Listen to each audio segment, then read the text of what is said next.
Hello and welcome to another Improve Your Chess video. Today I ask you, what do chess beginners do wrong? So let's find out. In this series I've been playing my good friend John, and he still plays at a beginner level because he's still learning all the tactics and strategy and everything in chess. So what do beginners do wrong? We'll play through this game and see what we can learn from the mistakes that are made by him. And I've probably made some mistakes too, so we can learn from those as well. And it looks like in this game I had the white pieces. John played with black. He played at an 80.7% accuracy rating, so that's not bad. I played at 90.5, and we see that the game was kind of even until there was some mistakes, and I came out ahead and kept the advantage until the end. So as far as inaccuracies, I had 3, John had 4. I had 1 missed opportunity, and he had 3 blunders. So some mistakes that we can take a look at and learn from. All right, so let me turn on the analysis and the computer can help us as well. Now, in this opening, I started with G3.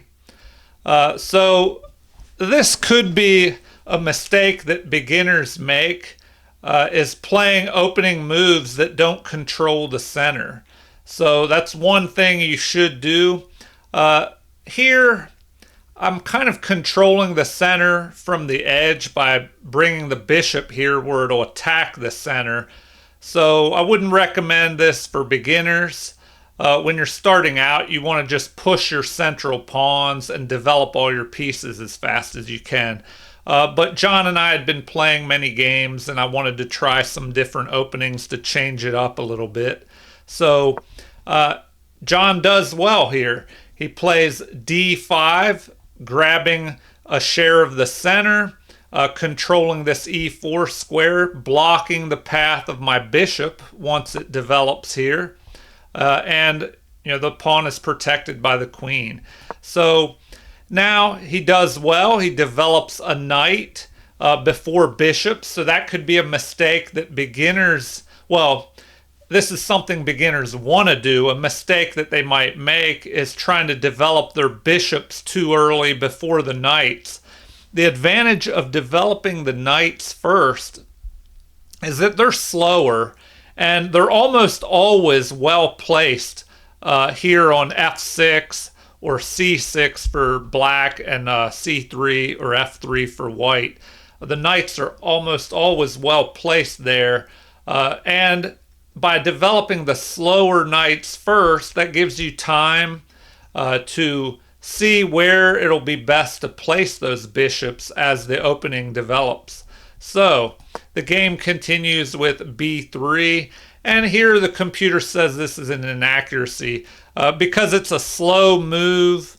As I said, my bishop will move here and control the center. But this immediate move doesn't do much to control the center at the moment. So John plays the best move in the position. Something beginners might fail to do is to place both your pawns like this on E4, for white, E4 and D4, but for black, D5 and E5, because look at these 2 pawns control the center. All these squares are under attack by the pawn. So beginners out there, if you're watching, make sure you push these central pawns as long as they're backed up and protected. Another mistake beginners make, something they do wrong, is to just give up material that they don't need to, leaving things unprotected. So I attack this pawn. So as I mentioned, an unprotected piece of material, you have to ask yourself, what is your opponent doing by making this move? So another thing that beginners may do wrong is when your opponent makes a move, a lot of times a beginner will be so worried about what his plan is, of attack against his opponent that he fails to ask, well, what is my opponent doing? Maybe his move was more powerful. So here I'm attacking this pawn. John sees that and protects it. So good job. Now I play h3, and another beginner move. Now I'm just playing this move, these moves, to just wait and see what John does. So I'm kind of taking it easy in the beginning, in the opening here, instead of going full throttle and attacking right away, just to give John time to see, what he does, what he's developing. And anyway, this could be a mistake that beginners make, where they move a pawn on the edge of the board that's not really doing much. I mean, it does keep the bishop and knight out of g4, but it might be better to develop these central pawns and get my knights developed. So here is a inaccuracy, but I would say this is a mistake that beginners make. So another thing that they do wrong is moving a piece more than once in the opening. So in chess, it's a race. Every move you make counts, and it's a race to get all your pieces, your knights and bishops, off the back rank as fast as you can. Get your king castled to safety as fast as you can, because the king is safer once it's castled. If you leave the king in the center, another thing beginners do wrong, leaving their king in the center where it can be attacked. In the center, the king can be attacked from 3 directions, straight on, from the right or the left. But once you castle, it can only be attacked from 2 different directions. Because nothing, if you castle over here, nothing can attack from off the board, of course. So now, this knight has wasted time moving again when he could have developed one of the bishops. And another mistake or thing that beginners do wrong is placing a piece where it can just be chased away by a pawn. So not only does John waste time moving this knight, allowing me to push a pawn, giving me room to develop my knight here, or push another pawn. Now he has to waste time retreating back to where he was, and that gives me even more time to develop the other pawn. So now I have room for both my knights to jump in behind these pawns, and I can get ready to castle and get my rooks into the center where they're more active. So immediately we have an attack. So this is a good try, but another mistake that beginners can make is as soon as they see a check, they go ahead and move that piece there and check immediately. It's much better to hold off on your checks unless there's an immediate follow-up that leads to a checkmate, or a punishing attack that wins material. Then you can go ahead and check. But what does this do? Not much. It develops a piece, checks me.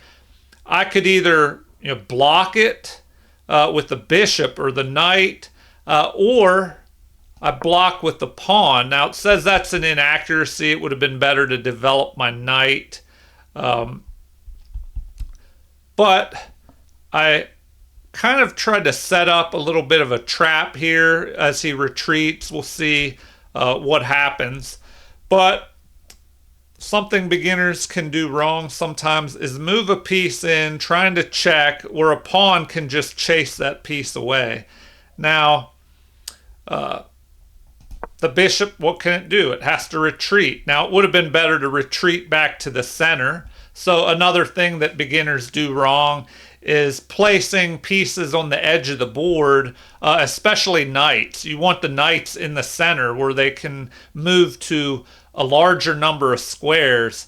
And the same with most pieces. If you put your pieces in the center, they have more mobility to jump on each side of the board, all over the place, and they control more of the center. But here, this bishop is forced a retreat.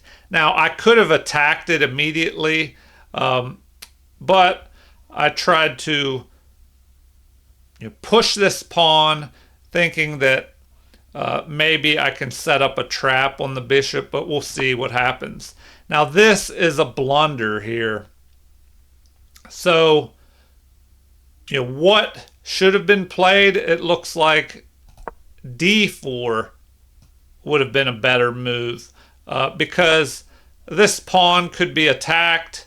I can't capture with this flank pawn. That's usually a good idea. So, a lot of times it would be good to capture with this pawn on the side and capture a more valuable central pawn. But I can't do that here because this bishop is lined up on my king. So, if d4 were played, it looks like b4 would be the best move. And now, if the bishop retreats back, it could just end up being trapped here. So, let's see. D takes e3 would be the best move to make in this position. And at least grab some pawns and wreck my king side over here, the center and the king side, and giving up this bishop. So, yeah, if this happened, it would be, let's see, capture. We go after this. They could capture again with check here, or immediately just push forward, trying to open things up even more. But, this pawn could just capture with check.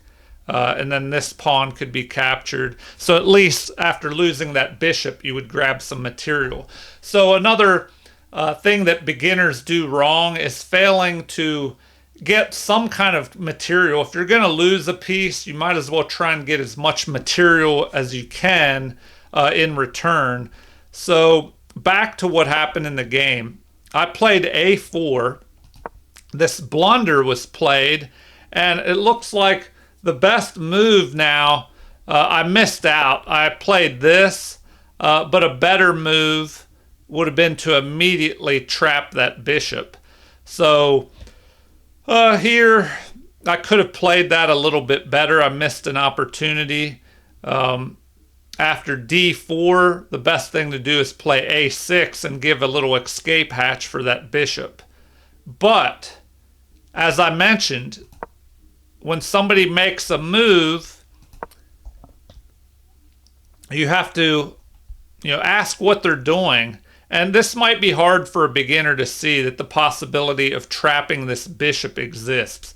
So another blunder was made here, castling, instead of allowing an escape hatch for the bishop by playing a6. Because here's what happens now. First, I decided to go after the rook.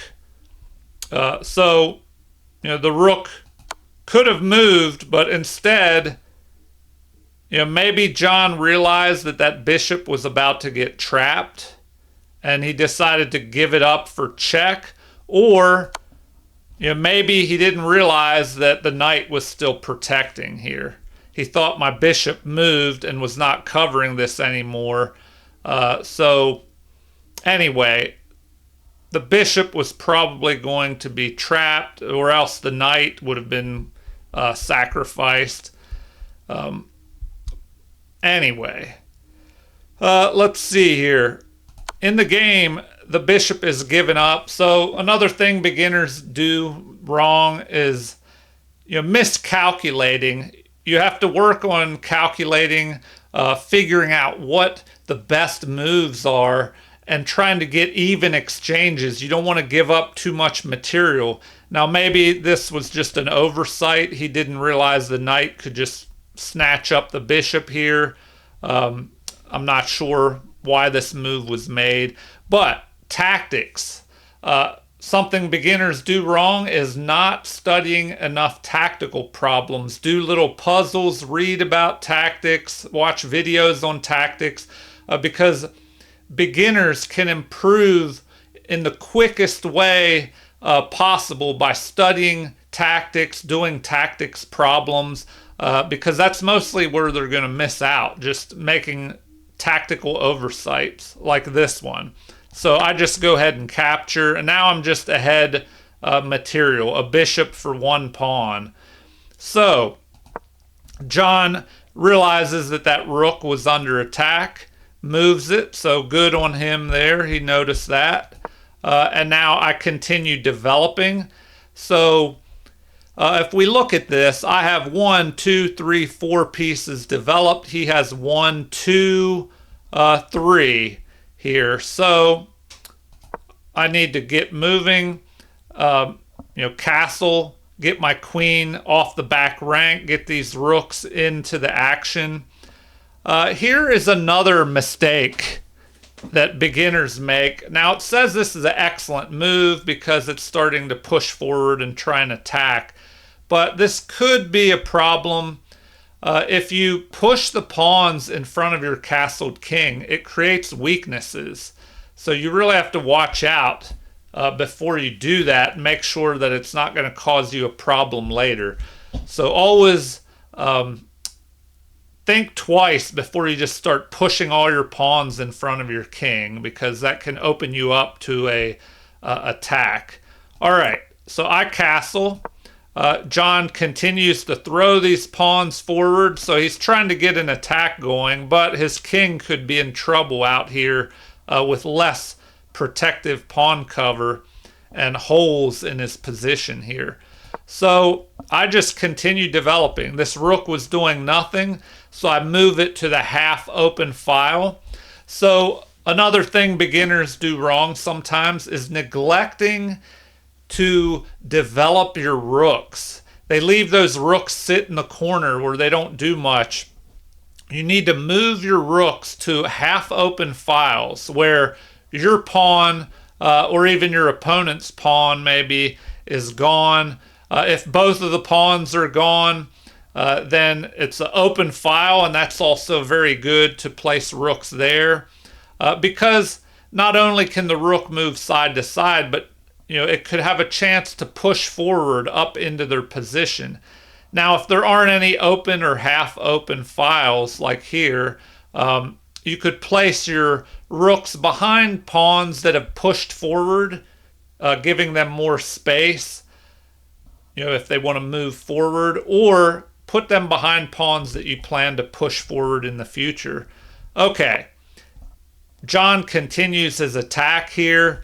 And another thing beginners do that can be a problem is they start an attack before they have all their pieces developed. So notice that I'm not really attacking much yet.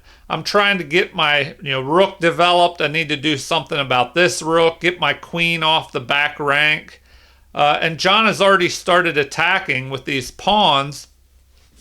And this could be a problem because he doesn't have enough material, to back up this pawn attack. And now I just close the position over here, so he can't, continue attacking.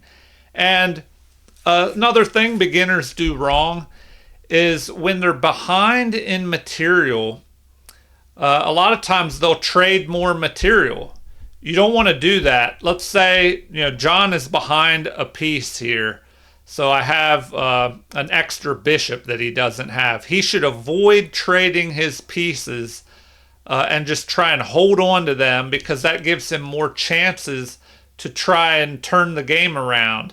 Also, he should be trying to trade the pawns because if we trade all the pieces and pawns evenly from here on out, let's say all the pawns disappear off the board and I just have a king and that extra bishop, and he just has his lone king. Well, there's no way to checkmate with a king and bishop versus a king. All right, moving on. He pushes forward over here, maybe to keep my knight out or to be able to push the b pawn. So something that beginners do wrong is they don't place their knights on outpost squares or in holes, where here there's this nice hole for my knight, an outpost where I can jump the knight in here. There are no pawns on either side that can attack this knight and chase it away because both pawns have pushed past, they pushed up here beside the knight. So nothing can chase this knight away except for another piece. So the game continues with an attack with the pawns over here now. And there is a threat. So as I mentioned, when your opponent makes a move, ask yourself, what did that move do? Well, he's attacking this pawn, but there's a threat of pushing forward and forking my bishop and my knight. So that would not be good. I have to do something. So I decide this move is excellent. They actually liked knight to a2 better. But I wanted to move the knight here where it backs up the other knight. In case this one's captured, the other one can jump up here and take its place. So this does allow John to push forward, gaining more space on this side, chasing my bishop away. Now it says that wasn't the best move. It looks like I could have immediately just attacked. And so I missed out on here. I should have instead. So something beginners do wrong often is they'll see an attack like, oh, this bishop is under attack. What can I do? I gotta do something about that. And they think I just need to retreat. Well, you should always take time to see if there's a better move. When you think that's the best move, if I would have taken a look and seen that there's a better move of ignoring this attack, capturing this unprotected knight, and I'm threatening this one, but the queen is protecting that one. So if the queen tries to attack me, then it would no longer be protecting this. So also, if I captured the knight and then the bishop is captured, well, now we have an isolated A pawn, two of them, and then this one would be hard to protect. I'd be able to swarm over here and pick that off most likely. All right, anyway, I retreat back because I wanted to keep my bishop pair. And that is another thing that beginners do wrong often, is they'll give up their bishop pair for no reason. So a pair of bishops is pretty strong, especially if your opponent does not have the bishop pair, because my dark squared bishop can control all these dark squares that my opponent would have trouble countering because he no longer has a dark squared bishop. So the game continues with this, which is an inaccuracy, because now I can pick off this knight here. So of course, I go ahead and capture. What would have been better? Let's see here. Instead of a5, it would have been better to throw the knight forward and maybe put pressure on this pawn, although it is protected by the queen. So we capture a knight. Now we're ahead even more material. And something else beginners do wrong, as I mentioned, is they give up more pieces when they should be trading pawns, when they're behind in material. So I'm ahead by 5 pawns worth of material. So John should be trying to hold on to all his pieces and getting rid of as many of our pawns, trading pawn for pawn off the board as much as he can, although it's hard to do in this position. Maybe he could chase the rook away and then try and push this pawn up here. Just start trying to trade something off. Okay. I'm ahead in material.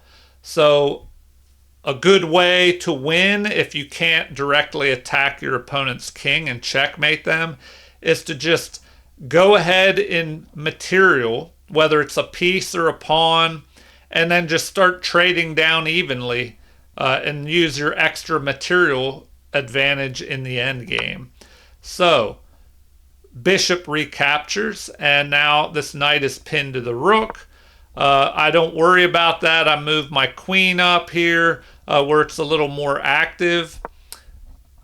John tries to centralize his queen a little bit more and maybe cover this square to prevent my queen from coming up here. So I create a battery. Something else that beginners may do wrong is they fail to create batteries with their rooks or rook and queen and try and infiltrate into the opponent's position. So that's what I do here. I grab this half open file with my rook and queen. Now I'm controlling it more than his queen is able to defend here. So he protects the pawn that I'm attacking. Now I go up here attacking his queen and he cannot. This is just a tricky position here. He should not capture me because, well, let's see what happens here. He does have this option of grabbing this, well, even if he grabs this knight down here, let's see how it goes. So he captures. This is not the best move. The computer says it's excellent, but he's just exchanging off more material. And now I'm forking the bishop and the knight here. So the best thing would be to just capture the knight here, which he does. So good for John. He found the best move. And now I should just go ahead and capture. My other option is to capture this knight. So I find the best move. I pick this off first, leaving this knight under attack. And now we have the knight retreat. So it looks like it would have been better to activate the king by moving it forward. Another thing that beginners do wrong, and even more experienced players, is failing to activate that king as you go into the end game, because as the pieces are traded off the board, those kings become more and more powerful. All right. We improve the position of the knight. Apparently they like bishop to f1 better, because then we can try and activate this bishop, which is doing nothing here. The knight moves forward, but it leaves this pawn under attack. So now we're just ahead and we're using our extra material and starting to pick everything off. Now we go after this and this, forking two pawns. So these tactics are very important. So all beginners out there, study do puzzles, solve them regularly, go over tactics, just learn tactics, and more tactics. And that'll definitely help improve your game, and play a lot as well. If you can play a game a day, or play multiple games a day and just get more experience, that will definitely help. All right, so I push forward, protecting the rook that he is attacking with his king. And now he attacks my knight, so I have to move that, and I check. Looks like it would have been better. And I guess, once again, what did I mention? Beginners do this all the time. They see a check, and right away they just jump up and check. But I had a better move. I could have just picked off that rook with my bishop. So I probably, moved quickly and didn't notice that bishop way down here attacking the rook. So oversight on my part. I check, the king runs, and now we do grab this extra pawn. Capture, so more material is being exchanged. The rook moves, because it was under attack, and now this bishop is being attacked. So, a fork, another tactic. Beginners will overlook these tactics. So, I'm forking the king with check, but also attacking this pawn. And the king is forced to move. I pick off more material. And so the game is pretty much over now. I just start moving my pawns forward, centralizing my bishops, and this is a blunder here of big inaccuracy, just giving up this bishop. you know, at this point, John was running out of moves, so the end of the game just goes with capture. So he's giving up the more valuable rook for my less valuable bishop. He recaptures, I grab a pawn, he attacks, and I just protect here. So the king is kind of being squeezed into the corner here. The rook just pushes forward, closing in around the king, and the game just ends after these pawns are pushing forward. I ignore this because I want to get a queen.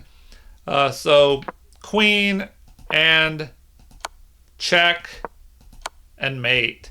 So that is how the game ended. And I hope that, by going over these mistakes that were made, it'll help point out what beginners do wrong. And, any beginners out there, I hope it helps you. And also, this might be a way for players with a little more experience to learn how to take advantage of the position once they go ahead in material. All right, well, feel free to leave comments at any time. Thank you for watching. Please like and subscribe if you haven't already. Have a super chess day.